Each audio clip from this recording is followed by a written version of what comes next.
আজকে আপনাদের সঙ্গে আলোচনা করব চেক বাউন্স নিয়ে। আপনাদের এটা জানতে হবে আসলে চেক বাউন্সটা কি। ধরুন এক ব্যক্তি আর এক ব্যক্তিকে একটা চেক দিল, একটা অ্যামাউন্ট লিখে 1 লাখ 2 লাখ 3 লাখ বা 1,000 2,000 3,000 তো লিখে চেকটা দিল। সে কি করবে? ওই চেকটাকে ব্যাংকের অ্যাকাউন্টে ফেলে ক্যাশ করবে। এবার ব্যাংকে নিয়ে গেল চেকটা, নিয়ে গিয়ে ব্যাংকে জমা দিল। কিন্তু হঠাৎই ব্যাংকের ম্যানেজার হোক বা ব্যাংকের যারা কর্মচারী আছে তারা বলছে, এ কি, আপনার যে অ্যামাউন্টটা এই চেকে লেখা আছে সেই পরিমাণ অ্যামাউন্ট কিন্তু ওর অ্যাকাউন্টে নেই। অর্থাৎ 1,000 যদি লেখা থাকে চেকে, 1,000 অ্যামাউন্ট সেটা কিন্তু তার অ্যাকাউন্টে নেই। তো এটা সেক্ষেত্রে কি হয়, চেকটা পুরো ফলস হয়ে গেল বা চেকটা বাউন্স হয়ে গেল। তাহলে আপনি কি করবেন? চেক প্রথমত চেক বাউন্স হলে একটা স্টেটমেন্ট, অর্থাৎ ব্যাংকিং স্টেটমেন্ট একটা দেবে আপনাকে। চেকটা যে জমা দিলেন সেটা ইনসাফিসিয়েন্ট ব্যালেন্স, অর্থাৎ টাকা নেই, যে বাউন্স হয়ে গেল। তারপরে আপনাকে একটা মোটামুটি স্টেটমেন্ট দেবে আহ, এ থেকে, ব্যাংক থেকে। সেটা নিয়ে এসে আপনি ওকে একটা অ্যাডভোকেট লেটার করবেন, অর্থাৎ আপনাকে যে চেকটা দিয়েছিল সেটা উকিলবাবুই করতে পারে, আপনি করতে পারবেন না। তো একটা অ্যাডভোকেট লেটার দেবে। সেই লেটারে কি থাকবে? যে আপনি এই চেকটা আমাকে দিয়েছিলেন, এই চেকটা বাউন্স হয়েছে, যে টাকাটা আমাকে দেওয়ার কথা সেই সমপরিমাণ টাকা আপনার অ্যাকাউন্টে নেই, ইনসাফিসিয়েন্ট ব্যালেন্স।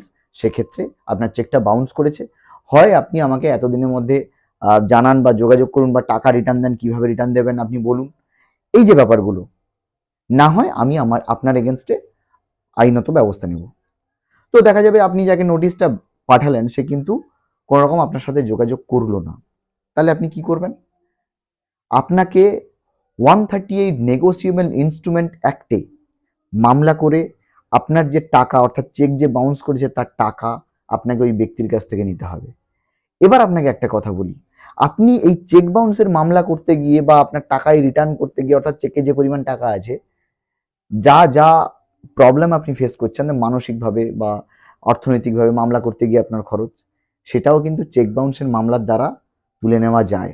অর্থাৎ সেটাও কিন্তু আসে। আর একটা কথা আপনাদের বলি, অর্থাৎ এই যে ব্যাপারটা, অর্থাৎ টাইম লিমিটটা কি আছে, যেদিন চেক বাউন্স হলো, অর্থাৎ আপনি ধরো দেখা যাবে ব্যাংকের চেকটা দিলেন, যেদিন বাউন্স হলো আপনাকে স্টেটমেন্ট দিল, ওই স্টেটমেন্টটার 1 মাসের মধ্যে কিন্তু আপনাকে টোটাল প্রসিডিওরটা কমপ্লিট করতে হবে। অর্থাৎ চিঠি পাঠানো, অ্যাডভোকেট লেটার পাঠানো, আর তার খবর রিটার্ন আসা, আপনাকে মামলা ফাইল, এটা কিন্তু উইথিন 1 মান্থের মধ্যে কিন্তু করতে হবে। এটা একটা লিমিটেশন আছে। যাই হোক, আজকে এইটুকু। আবার পরে দেখা হবে। ভালো থাকবেন, সাবধানে থাকবেন, সুস্থ থাকবেন।